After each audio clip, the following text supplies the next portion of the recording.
ছেলেরা, আমি বললাম আমার নাম আনিসুর রহমান, মনে রাখো বন্ধু, আমি বললাম তোমরা যারা দিবা নিশি এই বড় মোবাইল টিপো, আমার কথা মনে রাখো, অচিরেই এমন একদিন আসবে ভিক্ষার থালা হাতে নিয়ে তুমি ভিক্ষুকের মতো হাত পাতবা। এটা আমার ভবিষ্যৎবাণী, মনে রাখো। তোমার বাপ, তোমার দাদা, তোমার পুরো হায়াত পর্যন্ত থাকতো না। কথা বলেন না কেন? বাপের টাকা নষ্ট করতেছ। যার যেই টাকাটা অনাদরে, অবহেলায়, বেহুদা এইভাবে শেষ হচ্ছে, প্রতিটা টাকার পিছনে অজস্র ঘাম জড়িত আছে। একটা টাকাও মাটির তলের থেকে উঠে নাই, কষ্টের ঘাম ঝরিয়েই পয়সা রোজগার করে। ঠিক কিনা বলেন না? তুমি করো আর তোমার বাপই করুক আর তোমার ভাই করুক, দেশে থাইকা করুক আর বিদেশের জমিনে করুক, এক একটা টাকা উপার্জনের পিছনে কষ্ট আছে কিনা বলেন না? তো তুমি সেই কষ্টের টাকা, এই রক্ত পানি করা টাকা, ঘাম ঝরানো টাকা এইভাবে নষ্ট করে দিলা। এই নর্তকী দেখতে দেখতে, ছবি দেখতে দেখতে, উলঙ্গ নাচ দেখতে দেখতে। আহা, আমরা পড়ছি একবার কিতাবে, ইতিহাসে, এক নবাব, এই উপমহাদেশের এক হিন্দুস্তানের এক নবাব, তার একটা ছেলে একটা মেয়ে ছিল। নবাবের বহু জমি ছিল, নবাব তো নবাবই। ছেলেটা একদিন তার একজন কর্মচারী মেসের কাঠি, কথাটা মনোযোগ দিয়ে শুনে, মেসের কাঠি ধরাইছে। ধরাইবার পরে মেসের কাঠি ধরাইলে বারুদ, ওই যে মেসের কাঠির আগার মধ্যে যে বারুদ থাকে, এটা আগুনটা নিভে গেলে বারুদের একটা গ্রান আছে, বুঝিননি আপনি? বারুদের একটা গন্ধ আছে। এই নবাবের পুত তে কর্মচারীকে বলল যে বারুদের গ্রানটা তো খুব দারুণ রে, সে আবার ধরাছে আরেকটা কাঠি, হেতে আরেকটা কাঠি ধরাইছে, হে আবার বারুদের গ্রান লইছে, আবার ধরাছে। এইভাবে এইবার তার কাছে এটা মজা লাগছে, নবাব দাদা যে এবার তারে নিয়োগ দিছে, কার্টুনের পর কার্টুন ম্যাসের কাঠি আনে, ম্যাস আনে, হেতে শুধু ধরায়, আর নবাব জাদায় শুধু ওই বারুদের গন্ধ কি করে নাকে শুধু, হেতে এটা ভালো লাগছে। আমি কিনবেন এর ভালো, ওটা নবাব না, ওটা তো নবাব জাদাই। মেয়েটা, নবাবের একটা মেয়ে বাজারে গেছে কাপড় কিনতে, গজ কাপড়। তো দোকানদারে কাপড় যে গজ কাপড় কাইটা দেয় কেচি দিয়া, এমনি একটা ফুঁস দিয়া এমনি একটা টান দেয়, ঠিক কিনা বলেন না? এমনি টান দিলে একটা আওয়াজ হয়, হয় কিনা একটা আওয়াজ। এই নবাবের মেয়ে কইতেছে দোকানদারে, আপনার এই যে কাপড় টান দিয়ে ছিঁড়লেন, আওয়াজটা তো খুব সুন্দর, আবার কাটেন তো দেখি আরেকটা। আবার কাটছে, আবার শুনছে। এইবার সে দাসীকে বলছে, থানে থানে কাপড় আনে, আর বলছে তোর কাম হইল শুধু এই কেচি দিয়ে কাটবি ছিঁড়বি, কাটবি ছিঁড়বি। নবাব দাদা, খোদার কসম কিতাবে আমি নিজে পড়ছি, এই নবাবের এক ছেলে ম্যাসের কাঠির বারুদের অপচয়, আরেকজন অনর্থক কাপড় কাটার এই অপচয় করতে গিয়ে শেষ পর্যন্ত নবাবের সমস্ত জমিদারি শেষ হয়ে এই দুই সন্তান ভিক্ষার থালা হাতে নিয়ে মানুষের দুয়ারে হাত পাচ্ছে।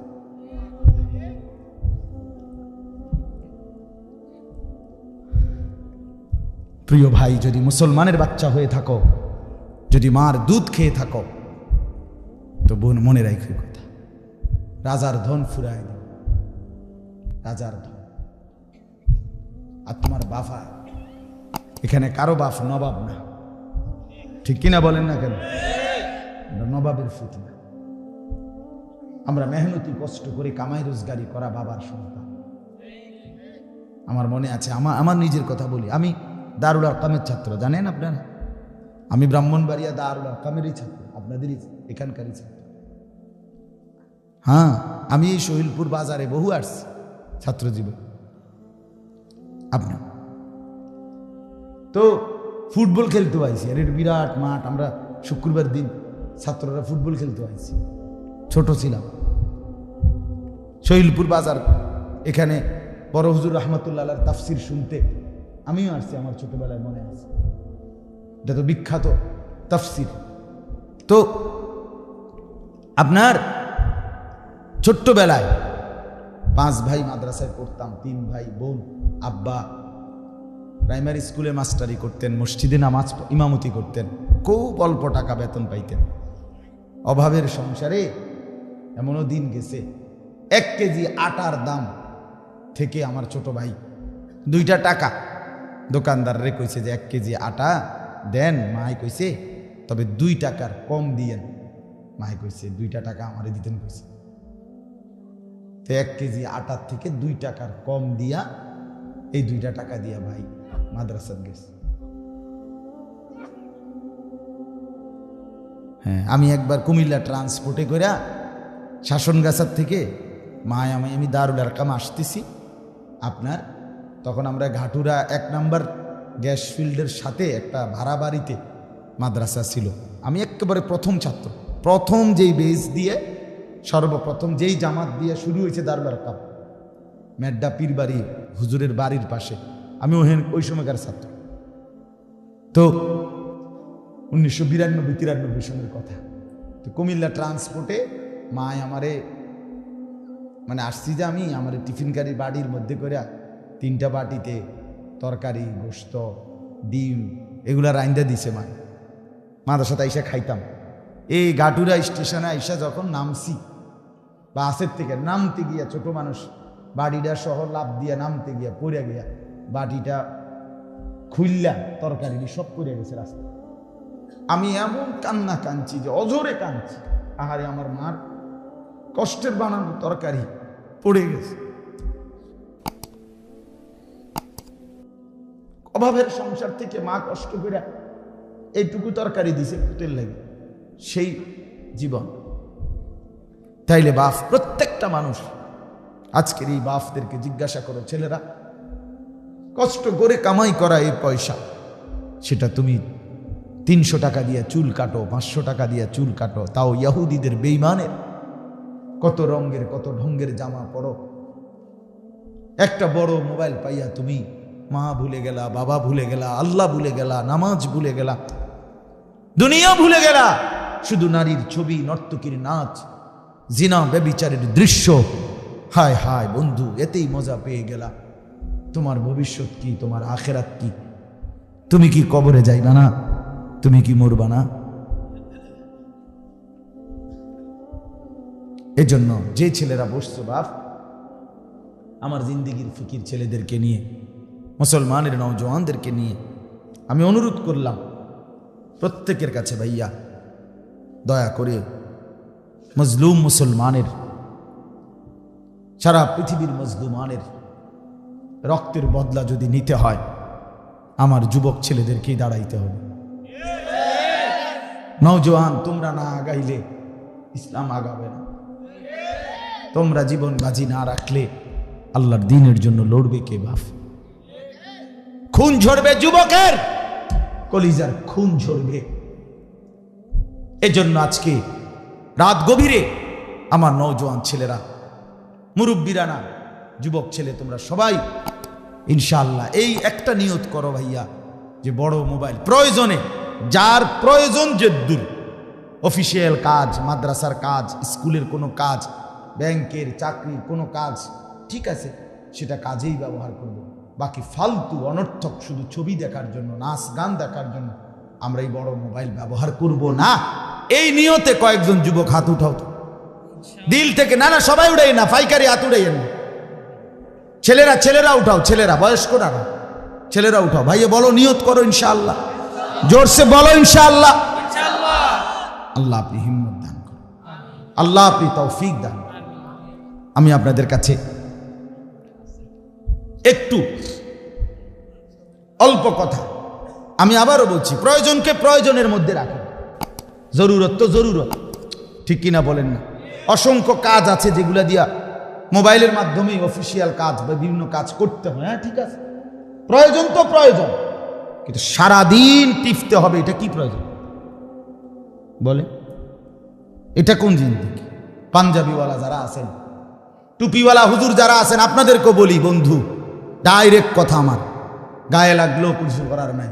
বাকি টুপিওয়ালা পাঞ্জাবিওয়ালাও যদি মাদ্রাসার তালিব ইলম উস্তাদ হোক আর যেই হন, বড় মোবাইলে যে আসক্ত, আমনে মনে রাখেন, আমনেরই দিয়ে কোনো কাম হইতো না। মনে রাখেন, আপনি উদয় বাতে খাইবেন আর বউ ফাইলবেন, এই খাইয়া দাইয়া হইয়া থাকবেন আর কি, আর মোবাইল টিপবেন আর কি।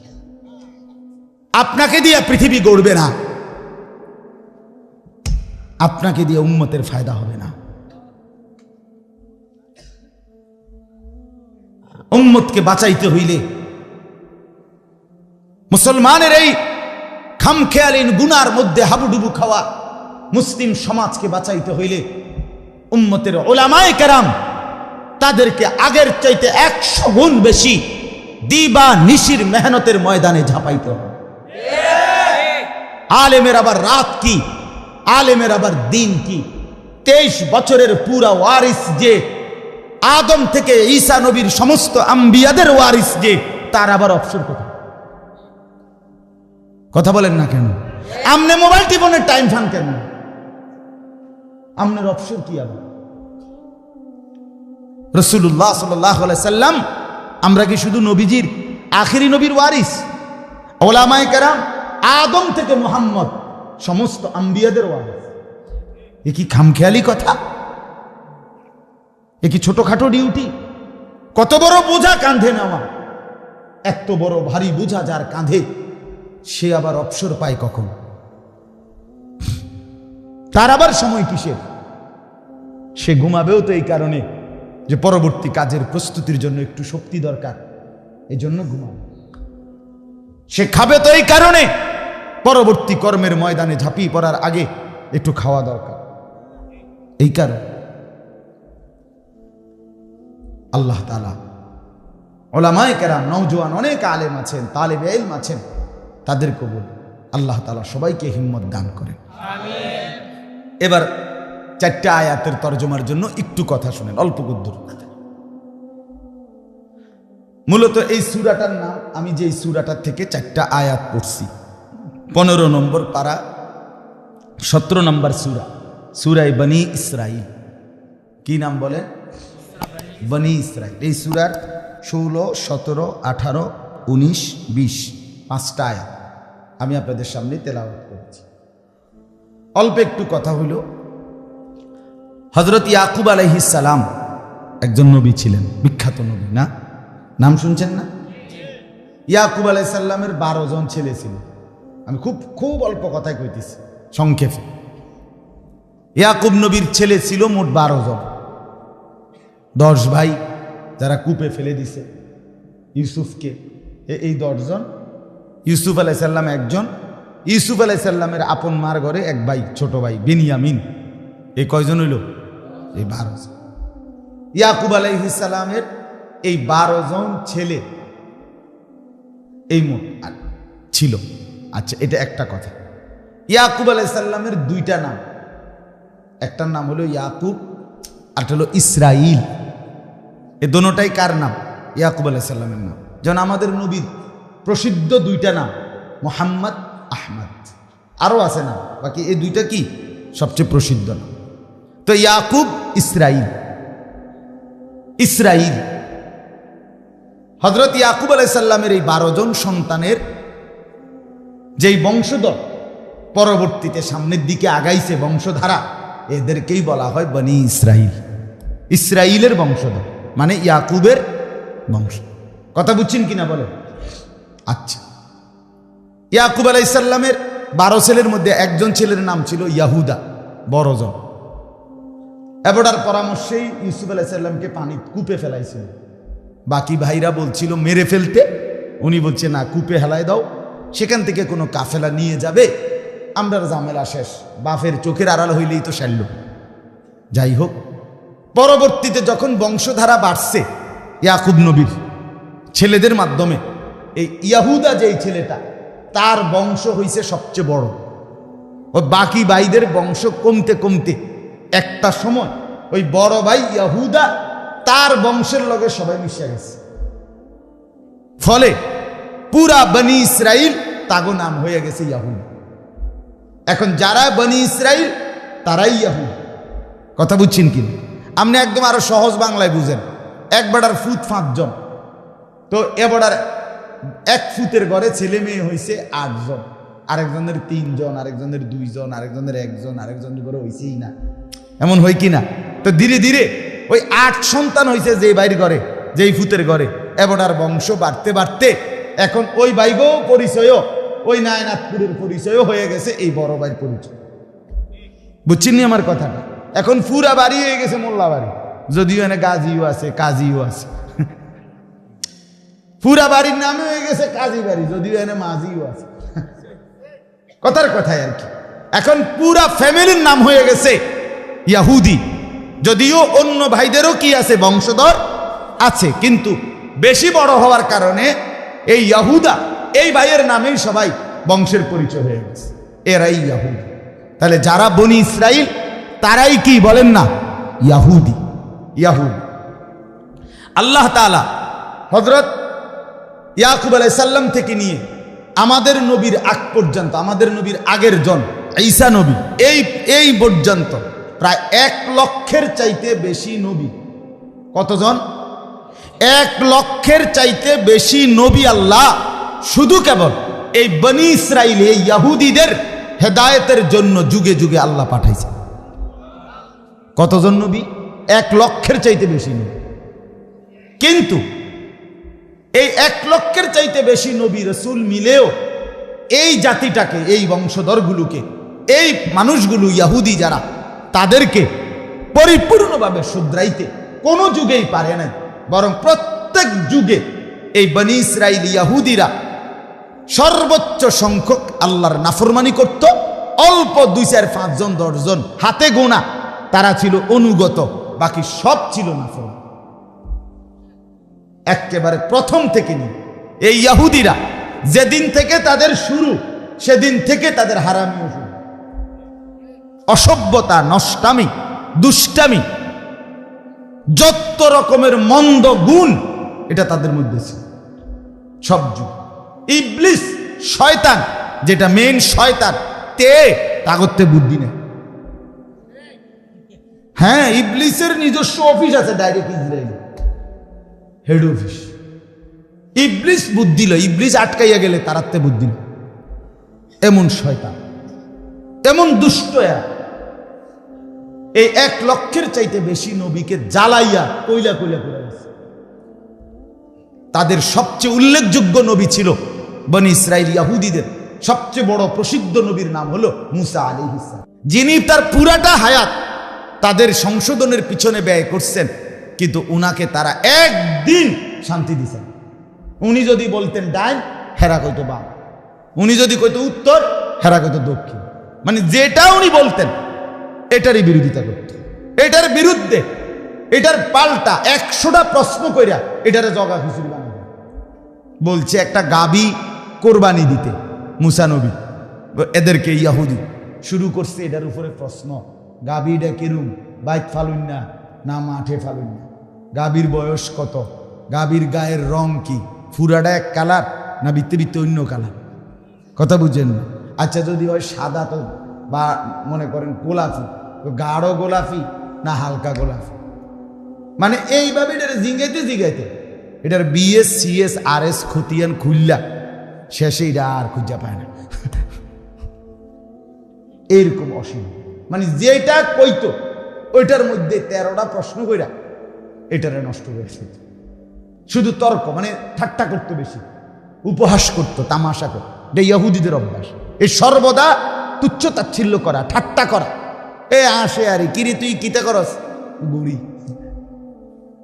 আমাদের অনেক ছেলে দেখেন 3টার সময় বাইরেছে, রাত 10টা বাজে, কয় ঘন্টা কথা কয় না, 7 ঘন্টা মানুষের গড়ে কেমনি তুই এমনি গুললে তো পৃথিবী শেষ হয়ে যাওয়ার কথা। কথা বুঝছেন না? ডেলি যদি একটা ছেলে 7 ঘন্টা গড়ে, এতে তো পৃথিবী শেষ হয়ে যাওয়ার কথা না। হে গড়ে, হাসে, খামখেয়ালি, এই এই এই তুচ্ছতাচ্ছিল্য, অবজ্ঞা, খামখেয়ালি, এটা ইহুদিদের অভ্যাস। নাউযুবিল্লাহ। মুসা নবী বলল যুদ্ধ করতে চলো কাফেরদের সাথে। কইল কি, আমনে আর আমনের খোদা মিল্লা, আপনারা দুজন আগে শুরু করেন, বাইল ভালো দেখলে আমরা আসমু, নাহলে আমরা বইলাম। আল্লাহর সাথে তামাশা করত, মানে ঠাট্টা করত। আল্লাহ কোরআনে বলছে ওয়াবালাউনাহুম বিল হাসানাতি ওয়াস সাইয়্যাত, ইহুদিদেরকে আমি কখনো সুখ দিয়া কখনো দুঃখ দিয়ে দোনোভাবে পরীক্ষা করছি, দোনো অবস্থাতে তারা আমার নাফরমানি করছে। যখন অঢেল সম্পদ দিছে তাদেরকে আল্লাহ ইহুদিদেরকে, তারা কইতো কি জানেন? কোরআনে আছে ইন্নাল্লাহা ফাকিরুন নাহনু আগনিয়া, আল্লাহ হলো ফকির, আমরা হলাম ধনী।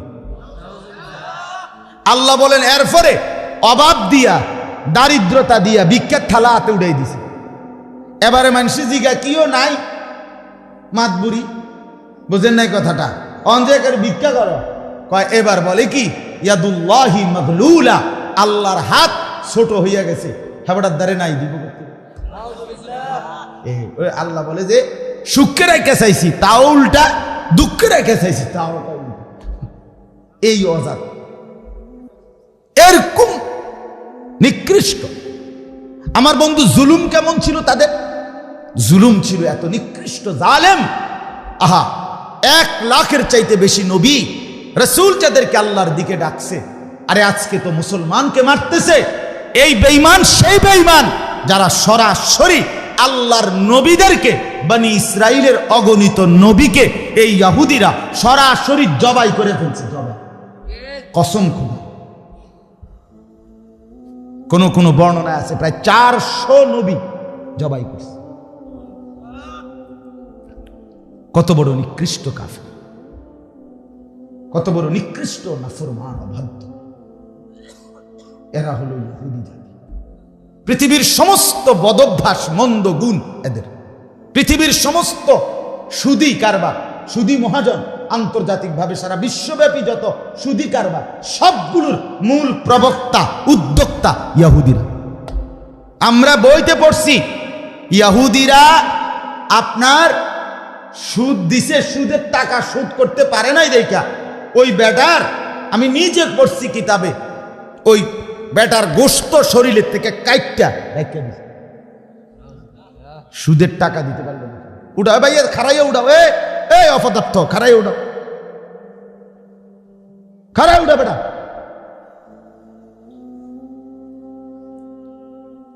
এতক্ষণ লাগাইয়া কারে বললাম কম, কলিজাটা মানে নিয়ে এবার কোন আমারে। না না, আপনাদের বিবেকে কি বলে বলেন না ভাব। আমি এতক্ষণ লাগাইয়া কারে বলছি কম, এরপরে কি আর দুঃখটা মানে মন্দারে? সে এখানে বসে বসে ঘুরে ঘুরে এটারে ভিডিও করতে, তুই মানুষগুলোর ছবি উঠাইয়া কি ফায়দা?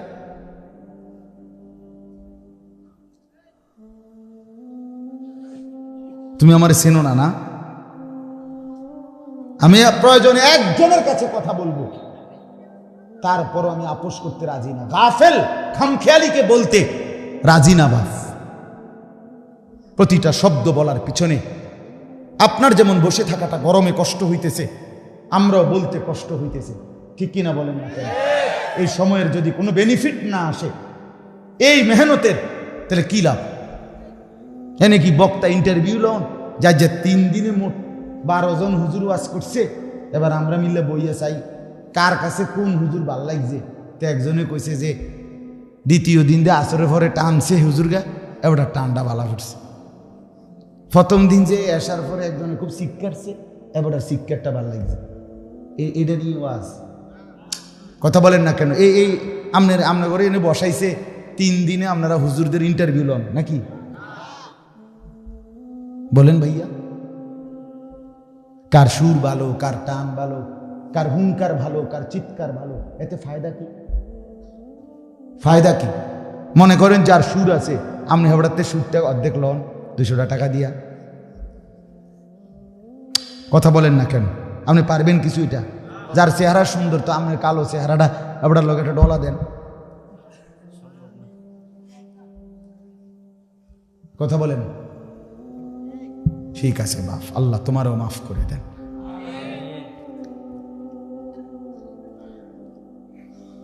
চলেন তো, এই ইহুদিরা আপনার সর্বযুগে নবীদেরকে কষ্ট দিছে।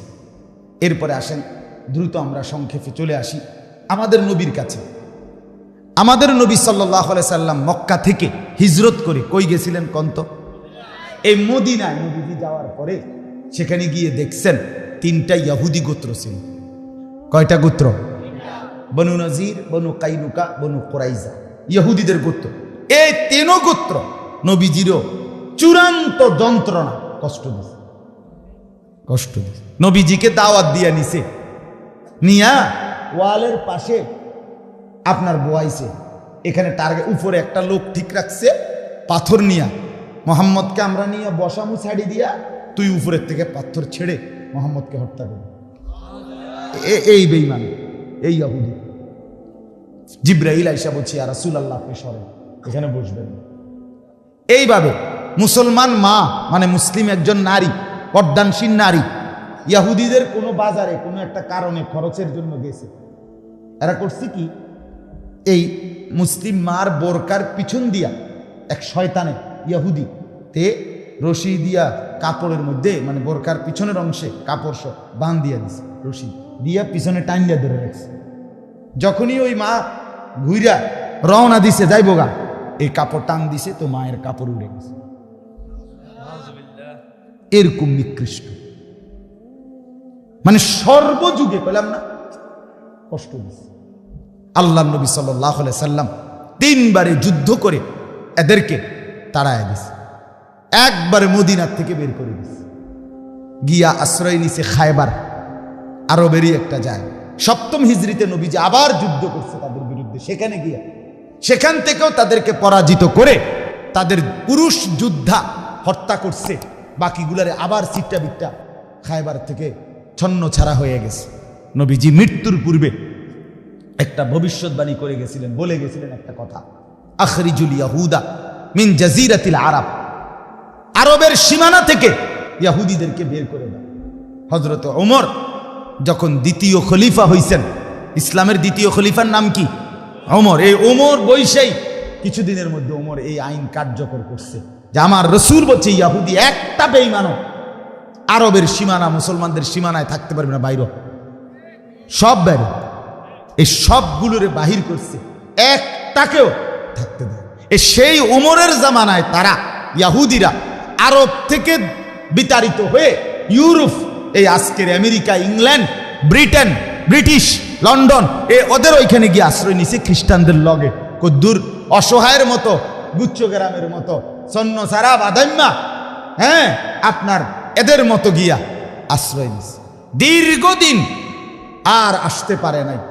1909 খ্রিস্টাব্দে মুসলমানদের খেলাফত, উসমানী খেলাফত যখন পতন হইতে শুরু করছে সারা পৃথিবীতে, প্রথম বিশ্বযুদ্ধের আগে পরে পরপরই মুসলমানদের হাত থেকে সারা বিশ্বময় যেখানে খেলাফত ছিল, শেষ খেলাফত উসমানী খেলাফত, সেটা ছুটে গেছে মুসলমানদের। এরপরে আরব দেশের ছোট ছোট দেশ নতুন করে তৈরি হয়েছে।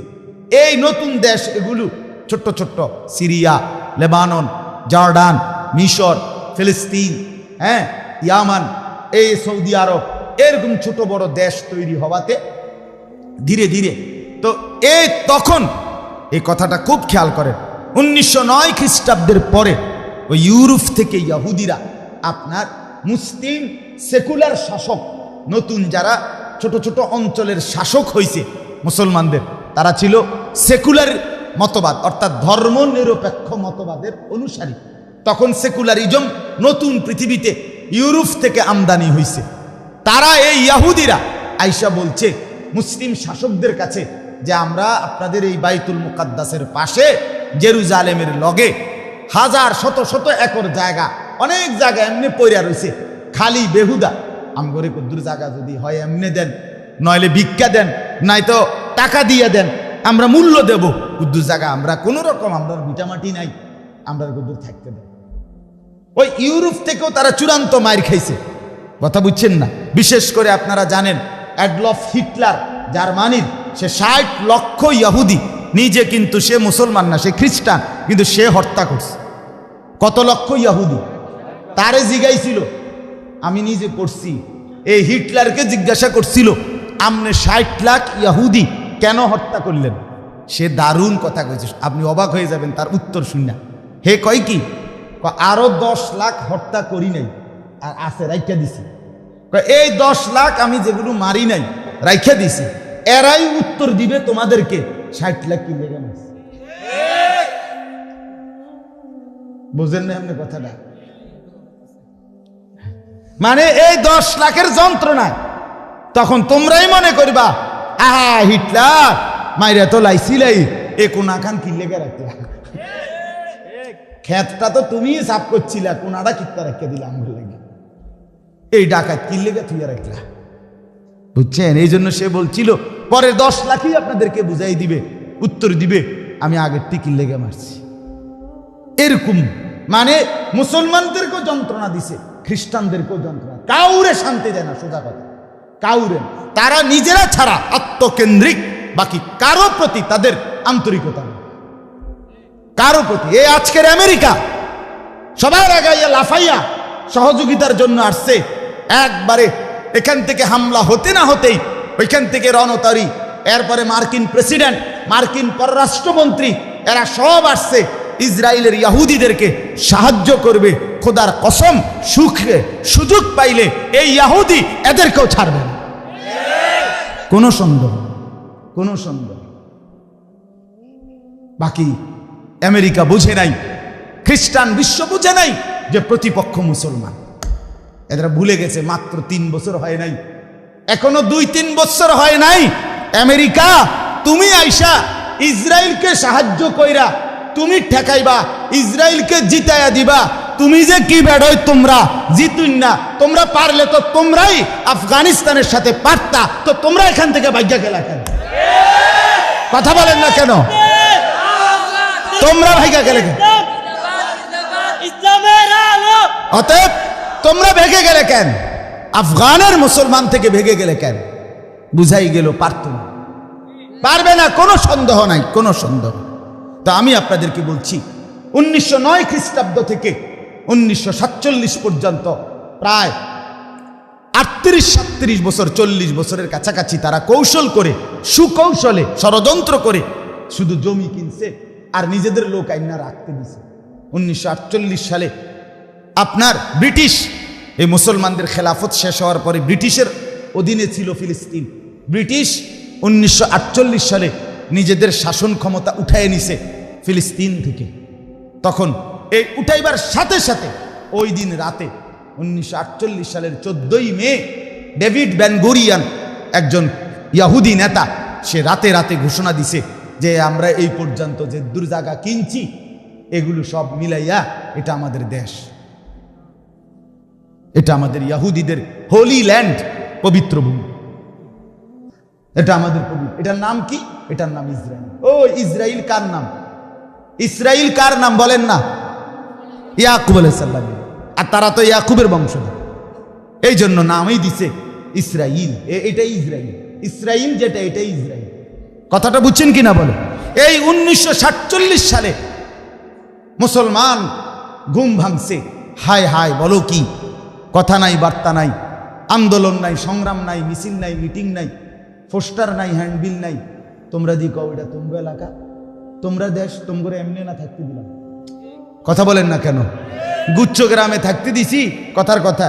তারা যদি কয়টা আমগো দেশ, বুঝি কত হইল? কথা বুঝছেন নি আপনি? এইখানে সেই 1948 সাল থেকে আজকের 2023 পর্যন্ত দীর্ঘ 75 বছর এক টানা এরা জুলুম করছে। কিন্তু মুসলমান, ফিলিস্তিন এবং তার পাশাপাশি মুসলিমরা, তারা আজও তাদের দাবি একটাই, তো খুন, রক্ত, শাহাদাত, কলিজার তাজা খুন দিয়েও মুসলমানদের দাবি ফিলিস্তিনের পুরা জমিন এটা মুসলমানের জমিন। 1 ইঞ্চি জমিন আমরা বেঈমান ইহুদিদের হাতে তুলে দেব না।